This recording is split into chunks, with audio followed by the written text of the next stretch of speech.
Ilang araw nga pala ako hindi nakapagluto kasi nga ay nagda-diet sila. Hindi mo na sila kumain ng kanin at yan nga pala ay nakapag-request na talaga yung amo ko, nakakain na daw talaga siya. Kaya yan na lang yung aking lulutuin, ay magawa na naman ako ng cubs at chicken. Syempre meron akong patata at saka itlog na nilaga. Hello mga kakabs, ito nga pala syempre yung akin na naman recipe ng aking pagluluto. Ay yan nga pala ay kabsa, pero ibahin na naman natin yung ating pagluluto, pero yung mga sangkap ay ganun pa rin. At una nga pala yung aking ginigisa dyan, sibuyas at saka bawang, isinunod ko na yung kamatis at meron nga rin pala akong atsal na medyo nga pala ay hinog na siya. Ayan nga pala ay sinabay ko na rin sa pagluluto dyan or pagisa para naman ay hindi siya masasayang.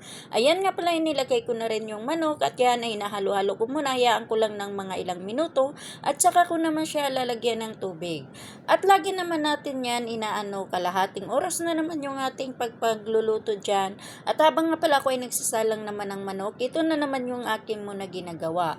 Nagpiperito nga muna ako ng patatas para naman ay sabay-sabay yung aking pagluluto at meron na rin akong nilagang itlog. At noon nga pala ay tamang-tama pagkatapos ko naman sa pagluluto ng patatas ay naluto na rin yung manok, kaya ainin ko na, ililipat ko na yan sa lagayan para naman yan ay akin i-oven at saka ko naman nilalagay yung kanin or yung bigas na binabad. At yan nga pala, sa ganitong pagluluto, hayaan lang yan sa mahinang apoy para naman ay hindi mabigla yung pagkaluto ng kanin. At nung nasalang na nga, ito na naman yung manok na binabalikan ko. Nilagyan ko nga lang pala yan ng mantika at saka yung tomato paste. Hindi na ako naglalagay pa ng mga seasoning. At nung sinalang ko na nga sa oven yung manok, at yan nga pala ay naghihiwa muna ako ng kanila din dessert na partner sa kanilang pagkain. Ayan nga pala, talaga naman napakaingay talaga ng bahay kasi nga nagdartingan na yung mga anak ng amo ko at saka yung apo niya. Kaya maingay talaga dito pag nandito lahat sila. At nung natapos na nga ako pag-iwa, yan nga ay hinahalo ko lang konti yung kanin at yan iniinan ko lang yan sa mahinang apoy kasi nga luto na yan.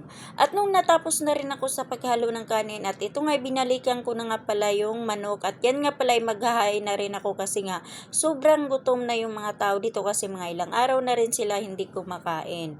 Ayan nga pala yung aking recipe na aking niluluto at yan hinahain ko na kasi nga ay nakahanda na sila kumain at tinutulungan na nga pala nila ako dyan.